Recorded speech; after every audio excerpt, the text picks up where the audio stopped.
하겠습니다. 사랑합니다. 네. 한 번만 더 인사하겠습니다. 명절답게 명절 잘 보내셨습니까?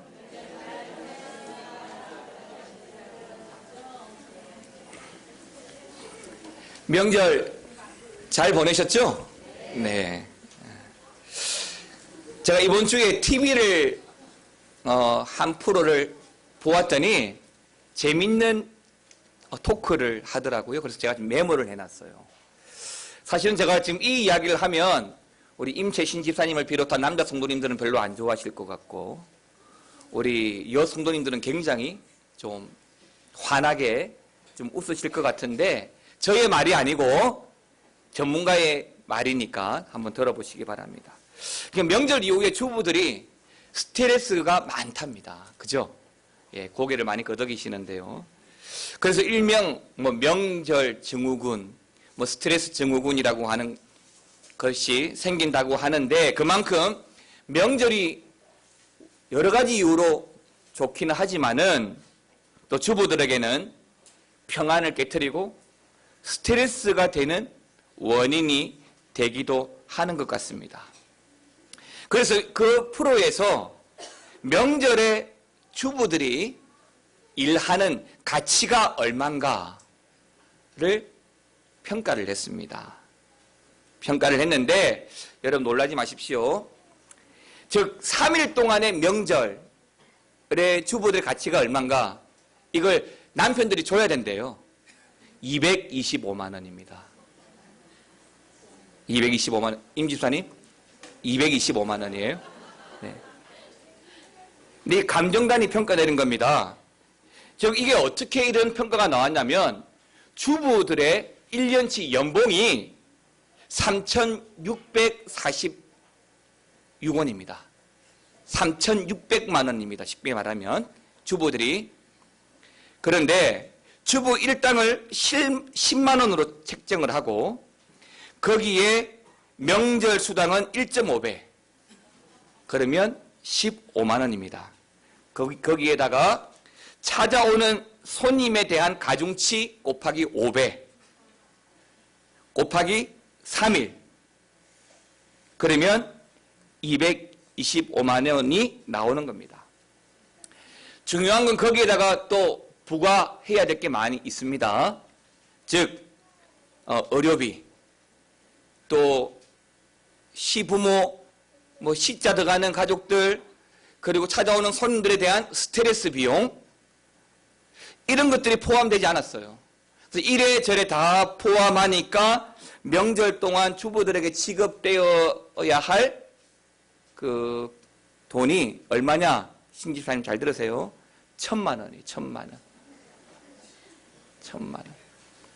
이 1,000만 원은 곧 무슨 비용이냐면 명절 동안 주부들이 품위를 유지할 수 있는 평안 유지비예요.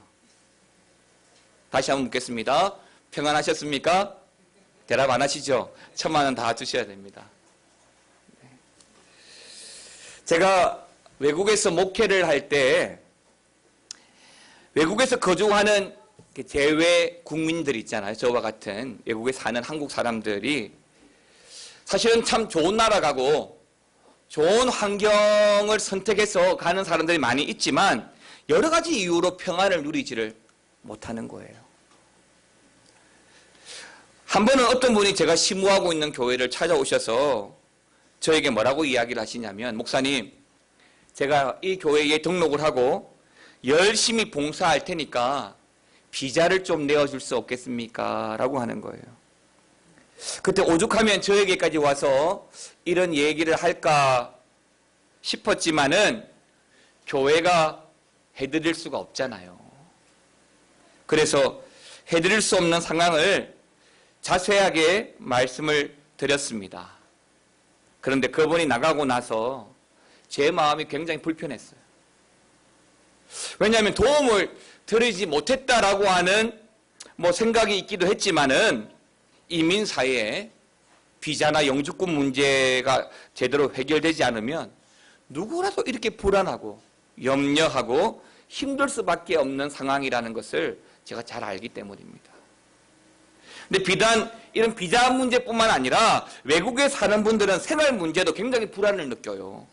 유학생이든 뭐 유학생의 가족으로 왔던 아니면 정착하기 위해서 이민을 목적으로 외국에 오셨던지 간에 수입은 없는데 지출만 자꾸 늘어나니까 우리의 평안을 깨뜨리고 자꾸 불안하게 만드는 하나의 요소가 되는 것입니다. 뿐만 아니라 언어의 문제, 그리고 문화의 문제도 우리를 불안하게 하는 요소입니다.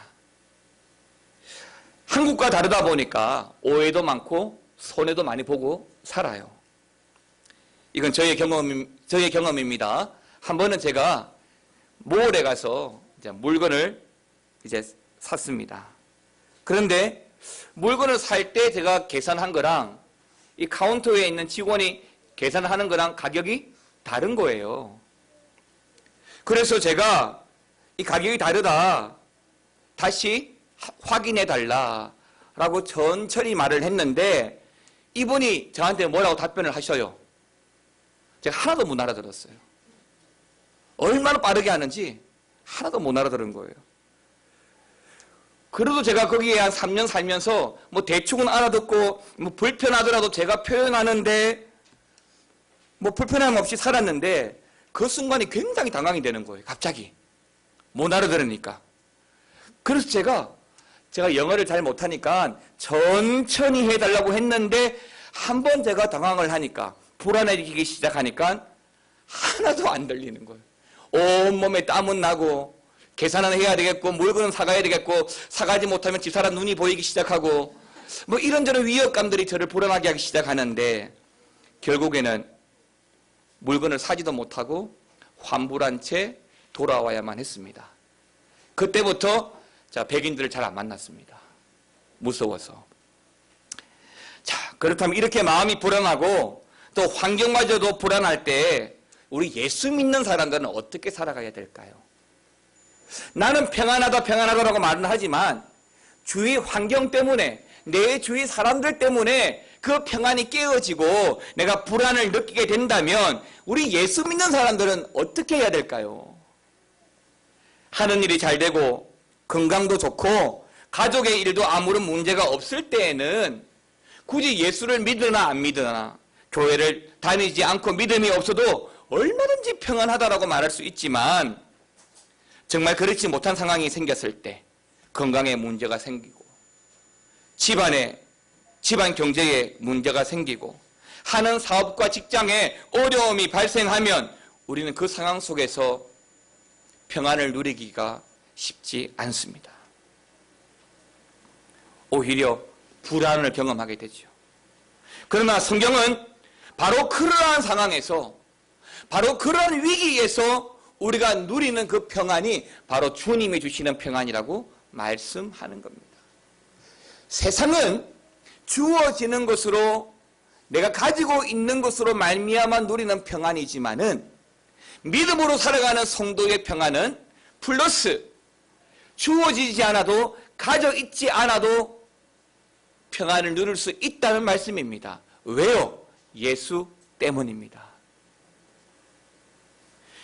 사도행전 27장을 보게 되면 사도 바울이 죄수가 되어서 결박당한 채 배를 타고 로마로 가는 이야기가 나옵니다. 그런데 로마로 가는 도중에 유라굴로라고 하는 큰 태풍이 이제 이 배를 덮치게 됩니다. 당시 배에 타고 있던 모든 사람들은 이 태풍을 피해서 살기 위해서 최선을 다해 봅니다마는 이 유라굴로라는 태풍이 너무나 커서 도저히 벗어날 수 있는, 살아날 수 있는 가망이 보이지 않았습니다. 그래서 모든 사람들이 다 자포자기하고 불안에 떨고 있을 때 그 중에 사도 바울은 그 사람들과 달리 전혀 불안해하지 않고 오히려 평안해하고 있는 겁니다. 그때 사도 바울이 함께 타고 있는 275명 그들에게 이런 말을 합니다. 사도행전 27장 25절입니다. 같이 한번 읽어보겠습니다. 그러므로 여러분이 안심하라. 나는 내게 말씀하신 그대로 되리라고 하나님을 믿노라. 아멘입니다. 뭐라고 그랬죠? 안심하라. 이 말이 무슨 말이에요? 평안하라. 염려하지 마라. 근심하지 마라. 왜요? 하나님께서 이미 나에게 말씀하셨어. 그 말씀하신 대로 될 거야. 나는 믿어. 할렐루야. 이게 성도의 믿음이에요. 지금 이 태풍의 문제가 해소가 되었습니까? 아니잖아요. 당장이라도 큰 태풍이 여전히 이 배를 덮치고 있는 상황인데도 불구하고 이 바울은 뭐 하고 있죠? 믿고 있는 거예요. 믿음은 뭡니까? 보이지 않는 것들의 실상이에요. 바라는 것들의 실상이 믿음이란 말이에요. 지금 주어지지 않았지만 바울은 하나님께서 말씀을 하셨기 때문에 곧 이 태풍은 없어질 거고 우리는 평안해질 거야. 그러니까 지금이라도 염려하지 마 라고 이야기하는 거예요. 예수 잘 믿고 누구보다 헌신적으로 봉사한다고 해서 주어질 위험이 주어지지 않고 발생할 문제가 발생하지 않는 것이 아니에요. 내가 예수 잘 믿고 신앙생활 잘해도 예수 믿지 않는 사람들처럼 여러 가지 크고 작은 위기와 어려움과 환난은 똑같이 주어질 거예요. 문제는 그 문제를 대처하는 자세가 다른 거예요. 또 그 문제의 결과가 다른 거예요. 예수 믿는 우리는 바울이 말한 대로 하나님께서 안심하라고 말씀하셨기 때문에 안심하게 될 거라고 믿는 믿음이 있기 때문에 어떤 염려와 근심과 불안에도 염려와 근심과 불안하지 않고 평안을 누릴 수 있는 줄 믿습니다. 요한복음 14장 1절은 우리에게 이렇게 말씀합니다. 너희는 마음에 근심하지 말라. 하나님을 믿으니 또 누구를 믿으라고요? 나를 믿으라고요. 마음에 근심하지 말라고요. 하나님을 믿으니 나를 믿으라고 말씀합니다. 이 말을 의역을 해볼까요? 하나님을 믿는다고 한다면 근심하면 안 돼. 더 의역을 해볼까요? 근심은 믿음이 없다는 증거야. 믿는다면 근심하면 안 돼. 그건 불신앙의 증거야 라고 이야기하는 거예요. 그래서 요한복음 14장 1절은 너희는 마음에 근심하지 말라. 하나님을 믿으니 또 나를 믿으라고 말씀하는 겁니다. 그렇습니다. 주님을 믿는다면 불안해할 필요가 없습니다. 위기가 주어지고 더 큰 환난이 주어진다고 할지라도 믿음으로 감당하는 성도의 결과는 반드시 하나님의 평안인 줄 믿습니다. 요한복음 14장 27절에서 예수님은 이렇게 말씀합니다. 같이 한번 읽어보겠습니다. 평안을 너희에게 끼치노니 곧 나의 평안을 너희에게 주노라. 내가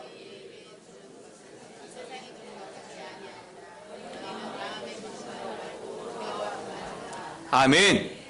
세상이 주는 것 같지 않아요. 세상이 주는 평안은 제가 뭐라고 말씀드렸죠? 보이는 것 때문에 주어지는 것 때문에 누리는 평안이에요. 그럼 믿음으로 살아가는 성도의 평안은 그런 평안이 아니에요. 하나님께서 보장하시는 평안입니다. 주님께서 주시는 평안이 있습니다. 그러나 분명 세상과는 다르다라고 말씀하십니다. 때문에 근심, 불안, 두려움 떨쳐버리시기 바랍니다. 불신앙의 증거입니다. 믿음으로 이겨가시고 믿음 붙들고 평안을 획득하시기 바랍니다. 그러면 우리 성도들은 이 불안한 인생의 항로에서 어떻게 주님의 평안을 지켜갈 수 있을까요? 어떻게 다른 사람들에게 그 평안을 나누어 줄 수 있을까요? 오늘 본문을 보게 되면 유다의 제3대 왕 아사에 대해서 기록을 하고 있습니다. 오늘 본문 이 역대기의 저자는 바로 에스라입니다. 에스라는 오늘 이 아사에 대해서 기록을 14장, 15장, 16장 이 석장에 걸쳐서 아사에 대해서 기록을 하고 있는데 구분을 다 해놓았어요. 14장은 아사왕의 전기에 대해서, 15장은 아사왕의 중기에 대해서, 16장은 아사왕의 마지막 말년 후기에 대해서 기록을 해놓았습니다. 그런데 오늘 본문은 바로 15장 아사왕의 중기에 대해서 제가 말씀을 전하고자 합니다.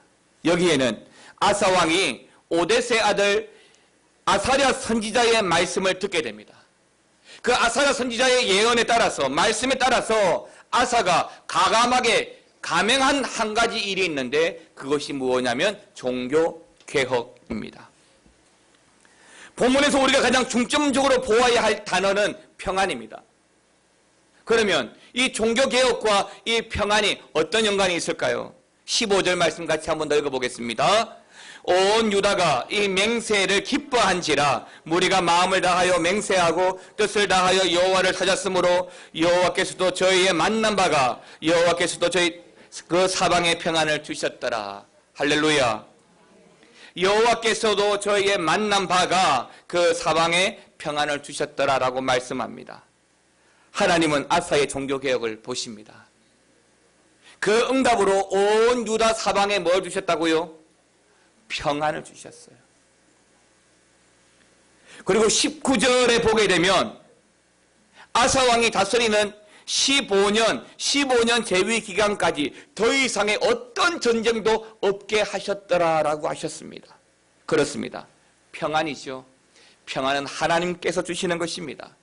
즉 아사가 선지자 아사랴의 말씀에 순종하여 종교개혁을 하였더니 하나님께서 그 아사의 종교개혁을 보고 거기에 그 사방에 그 온 나라 지면에 뭘 주셨다고요? 평안을 주셨다라고 하는 겁니다. 그러면 어떤 사람들이 이러한 하나님의 평안을 누릴 수 있을까요? 오늘 아사를 통해서 하나님의 평안이 어떤 사람이 하나님의 평안을 누릴 수 있는지 찾아보기를 원합니다. 첫 번째는 하나님과 함께하는 사람입니다. 2절 말씀 같이 한번 읽어보겠습니다.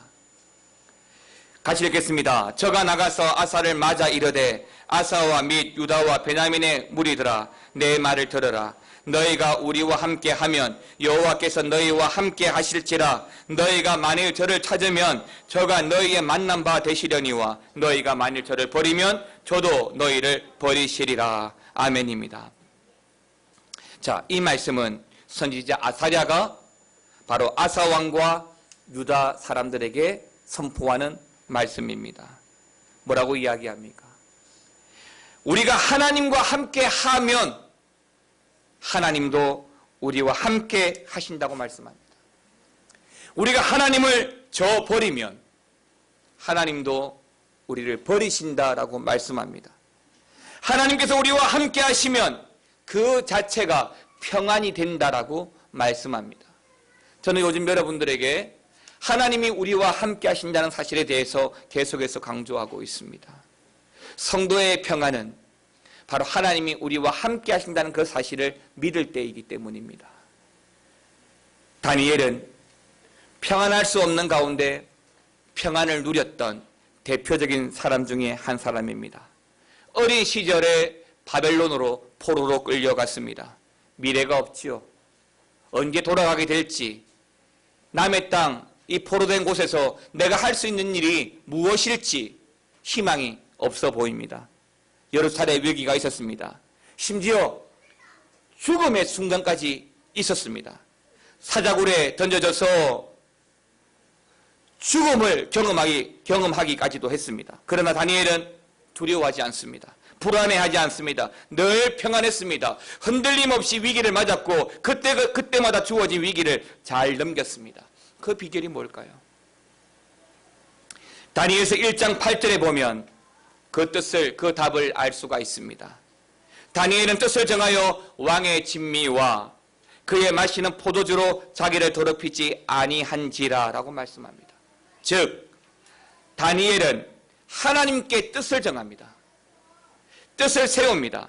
뜻을 정하고 평생 그 뜻을 지키며 살아왔습니다. 어떤 경우에도 하나님과 약속하신 그 뜻을 저버리지 않았습니다. 그럼 어떤 뜻을 세웠습니까? 먼저는 기도하겠다는 뜻을 세웠습니다. 다니엘은 사실 잡혀간 이유가 있습니다.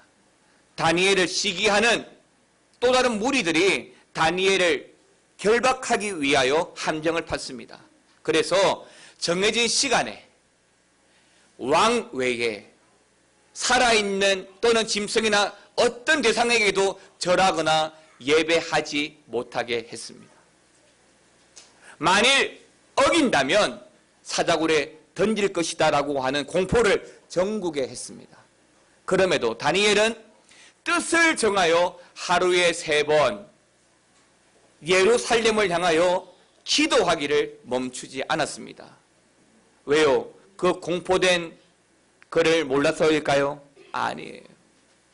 죽음마저도 하나님께 세웠던 그 뜻을 저버리지 않겠다는 확실한 믿음 때문입니다. 때문에 다니엘은 죽음의 위협이 있을지라도 평안할 수 있는 거예요. 두 번째는 이 다니엘은 성결하게 정결하게 살겠다는 뜻을 세웠습니다. 어릴 때 잡혀왔습니다. 그래서 바벨론은 어릴 때부터 다니엘과 같은 젊은 친구들을 끌고 와서 바벨론의 문화를 학습하기를 원했습니다. 그래서 이들로 하여금 바벨론과 유다의 교양 역할을 하기를 원했던 것이죠. 때문에 이들에게는 좋은 것을 먹입니다. 좋은 옷을 입힙니다. 그런데 다니엘이 음식을 먹지 않는 거예요. 왜 먹지 않습니까? 당시에 주어진 산의 진미는 어떻게 해석되어지냐면 우상에게 바쳐지고 그 계단에 쌓아놓았던 음식을 바로 주는 것이기 때문입니다. 그래서 다니엘은 뜻을 정해서 왕이 주는 산의 진미를 먹지 않기로 한 것입니다. 이것이 하나님께 세웠던 다니엘의 뜻입니다. 바로 이런 뜻을 세우고 사는 삶이, 이런 뜻을 지키며 하나님 앞에 살아가는 삶이 하나님과 함께하는 삶입니다. 그리고 그렇게 하나님과 함께하는 그 삶에 하나님은 평안을 허락해 주십니다. 사랑하는 성도 여러분, 우리는 어떤 뜻을 세우고 살아가야 될까요? 하나님 앞에서 어떤 뜻을 가지고 살아가야 될까요? 여러분, 이제 명절이 끝났습니다. 그리고 2017년 이제 하반기를 본격적으로 시작하게 됩니다. 그때 여러분들은 어떤 뜻을 하나님께 세우기를 원하십니까? 주일 성수하겠습니다라는 뜻도 좋습니다. 하루에 정해진 분량만큼 성경 말씀을 읽겠습니다. 매일매일 다니엘처럼 하루에 3번 꼭 기도하겠습니다. 제가 우리 주일학교 부흥을 위해서 전도하겠습니다. 이런 뜻도 좋습니다. 이런 뜻들을 2017년 하반기를 시작하는 지금쯤에 여러분들은 하셔야 됩니다. 그래서 2017년도가 마무리될 때에 여러분들이 하나님께 뜻을 세워서 남아있는 3개월을 보내고 난 이후에 하나님께서 여러분들에게 어떤 평안을 주셨는지를 여러분들이 고백하시면 좋을 것 같습니다.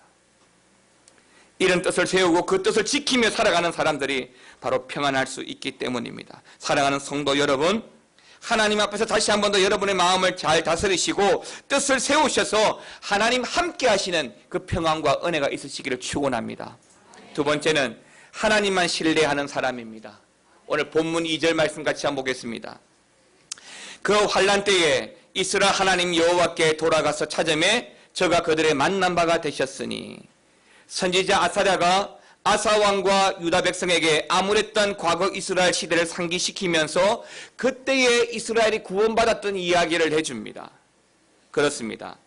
인생의 위기 때에 우리가 전적으로 하나님을 의지하고 하나님을 찾으면 하나님께서 우리를 만나 주십니다.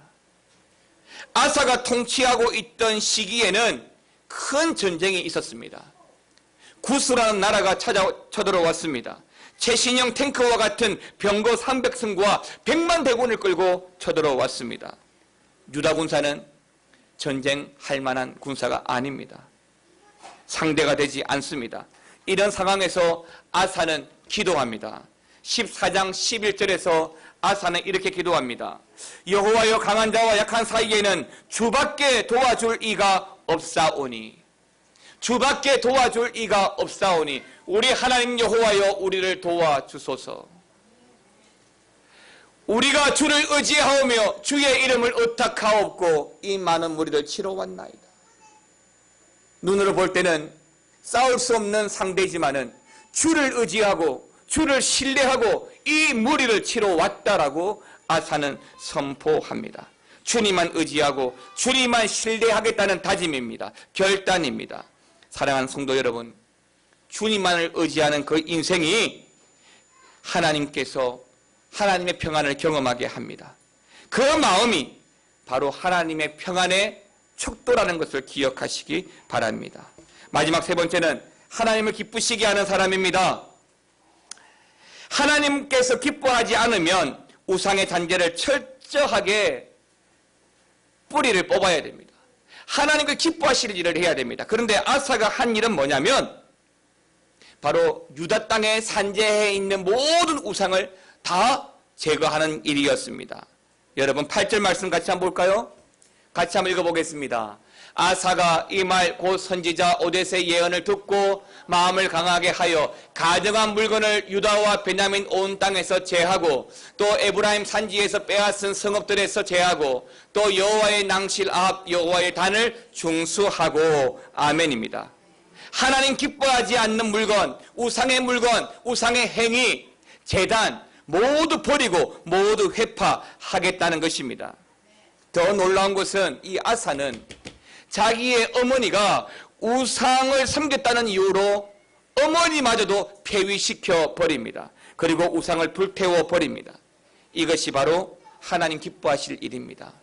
여러분 이번 명절 보내면서 혹시라도 하나님 기뻐하시지 못할 만한 일을 하시지 않으셨습니까? 그러면 회개하셔야 됩니다. 또 하나, 오늘 이 아사는 여기 마지막 8절 하반절에 여호와의 낭실 앞 여호와의 단을 중수하고 라고 말합니다. 여기서 중수하다라고 하는 말은 히브리어로 하다시라고 합니다.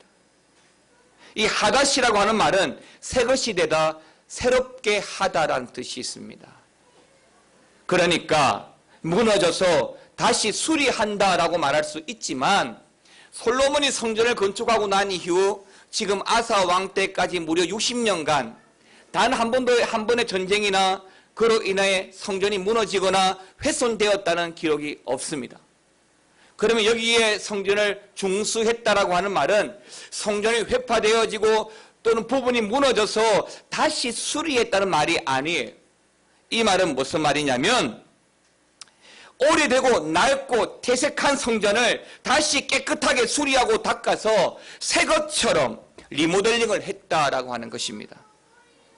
이러한 성전 리모델링을 통하여서 성전이 얼마나 소중한 것인지를 깨우치고 다시금 힘을 내어서 마음을 모아서 백성들로 하여금 성전 중심의 신앙을 회복하도록 독려했다는 것입니다. 그런데요, 이 아사가 이러한 아사라의 말을 듣고 그대로 순종합니다. 그래서 성전도 리모델링을 합니다. 그리고 모든 우상을 척결합니다. 그랬더니 하나님께서 평안을 주셨습니다. 19절에 보게 되면 이때부터 아사 왕 35년까지 다시는 전쟁이 없으니라 라고 말씀합니다. 이때부터는 바로 이 아사가 우상을 척결하고 성전을 중수한 그때부터 더 이상 전쟁이 일어나지 않고 평안하더라라고 하는 것입니다. 사랑하는 성도 여러분, 하나님을 기쁘시게 해드리는 사람에게 하나님의 평안이 임합니다. 평안은 사람이 만드는 것이 아니에요. 사람이 만드는 것으로 영원한 평안을 누릴 수가 없습니다. 평안은 하나님께서 주시는 것입니다. 철저하게 하나님만 믿고 오지 않은 사람들에게, 그리고 하나님을 기쁘시게 해드리는 사람들에게, 하나님과 함께하는 사람들에게 하나님의 평안이 주어집니다. 사랑하는 성도 여러분, 우리는 세상 속에 살아가지만 믿음의 사람들입니다. 하나님의 택함 받은 자녀들입니다. 때문에 세상이 주고자 하는 것으로 평안을 얻는 것이 아니라 하나님으로 말미암아 누리는 진정한 만족과 평안을 얻고 누려가야만 예수 믿는 사람들이 힘있게 살아갈 수 있는 거예요. 이러한 평안이 저와 여러분들에게 임하기를 축원합니다. 우리들이 하나님과 함께하는 사람이 될 수 있기를 원합니다. 하나님만 의지하고 하나님만 기쁘시게 해드리면서 하나님의 평안을 경험하면서 우리 이 미아중앙교회와 여러분들과 여러분의 가정이 참으로 주의 평안으로 기쁨과 감동과 은혜가 넘쳐나기를 주의 이름으로 축원합니다. 함께 찬양하시겠습니다. 나 주님의 기쁨 되기 원하네.